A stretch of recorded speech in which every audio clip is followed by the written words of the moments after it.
We've all been there. It's a busy day of back-to-back advising appointments. You've spent time preparing for each student, reviewing their progress, highlighting potential courses for the next semester. And you sit down with your next appointment and they break the news to you.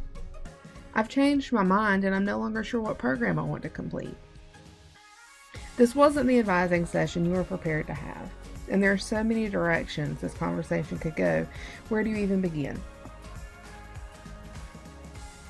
Today, we will talk about how best to guide any undecided students that you may meet. We'll cover ways that you can assist these students in determining their next steps by making appropriate referrals, as well as the processes that need to be completed to change their program once a decision has been made. So what is an undecided student? It can be any student that may be unwilling, unable, or unready to make educational and/or vocational decisions. Undecided students can be anywhere on a spectrum, from having no idea at all to having a number of ideas, but lacking the resources to decide between all of the overwhelming options. Having a conversation with a student can help you determine what type of undecided student you're dealing with and how best to assist them. Virginia Gordon identified 6 different types of undecided students that you may encounter. You have a drifter, someone who may realize that their first choice isn't the best fit, but they haven't really committed to a second major. These types of students need information on majors, and they may need help organizing their search. Then you have your closet changers. These are the students who change their major and they don't inform anybody of it. And if you happen to catch one of these students, you want to encourage them to commit to a major and also make sure they understand the importance of advising and how we can help them with determining, what is the best fit for them.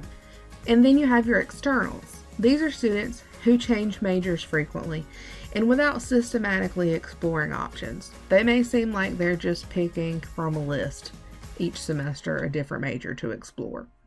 These students definitely need help organizing their plan to search, and they may also need assistance with their decision-making skills. Uptighters were considered students who may have been denied entry into a competitive major and who have difficulty acknowledging the need to direct their focus in another direction. These students are going to need positive encouragement and support. They may need help to analyze their original choice so that they can apply the same values to explore their alternative options.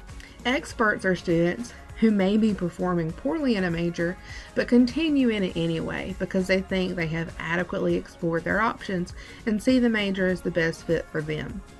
This could be a student who is pursuing engineering but can't pass calculus. This type of student is going to need non-judgmental conversation and an encouraging attitude to help them explore their alternatives. And sometimes with these students, you may not be able to convince them to change their major until they have exhausted all of their options. And then your systematic student is your ideal student. These are the students who understand that they need to make a change and they are going to seek advice from informed personnel and resources. This is the type of student that you want to get the other 5 types to be. And what you can help these students with are appropriate referrals and encouragement that they are on the right track. You may think, this isn't my area of expertise. Shouldn't I just send them to career services? And yes, career services is going to be a very important referral that you make with these students. However, the student already has your attention and they've gotten up the courage to tell you that they want to make the change. They may be in your office, on the phone, on Zoom, and you may have already built up rapport with the student if you've worked with them before. So going ahead and having an initial conversation with them so that you can make an appropriate referral rather than automatically sending them somewhere else because you think you can't help them is going to be your best bet. Eventually you are going to have to refer them, but if you jump to sending them out of your office as soon as they've said that they want to change their major, then they may be intimidated. They may not be able to work up the courage to tell someone else. And so that may not be the best course of action. You're going to want to start your conversation with reassurance. Let the student know they aren't alone in not knowing what path they want to take. And take some time to ask a few questions to determine how undecided they actually are. Ask, how did they reach the decision that they wanted to change their major? What are some jobs that they can see themselves doing? What type of research have they already done to begin their exploration? This should help you see their thought process and help you determine how to assist them. If the student still has some career goals in mind, see if they line up with the program they're in. Sometimes students just do not understand the career opportunities in the major that they're currently in. If the student has no idea at all or is considering a completely different set of programs, then it's probably best to make that referral. In your conversation, be a good communicator. Admitting that a student wants to change their major may not seem like a big deal to you, but it's a very big deal to students.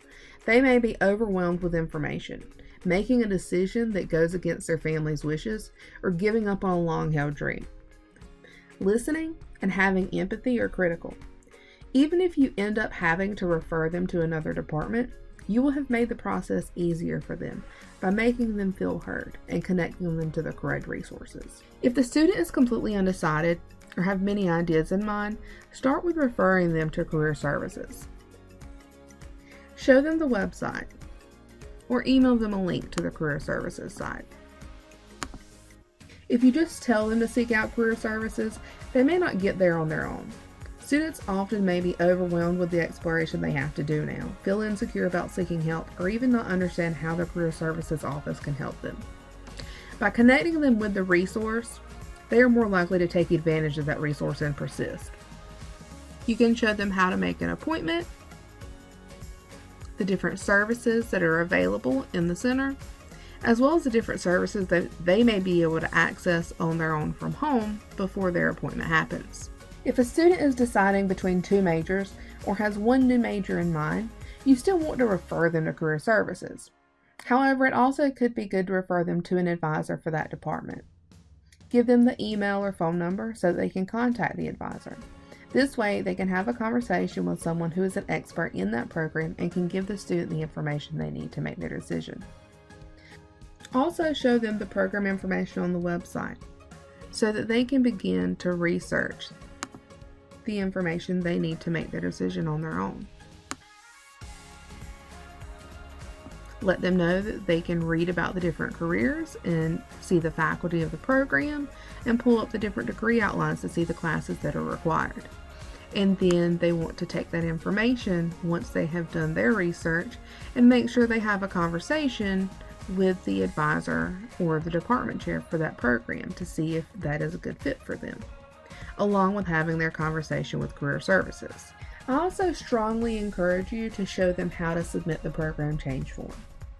Students often discuss changing their programs with 2 to 3 people. They go to one advisor, their original advisor, and say, I want to change my program. And then they're referred to career services, who help them decide a program and refer them back to their new advisor, who then helps them plan their classes. But the program change form gets forgotten along the way.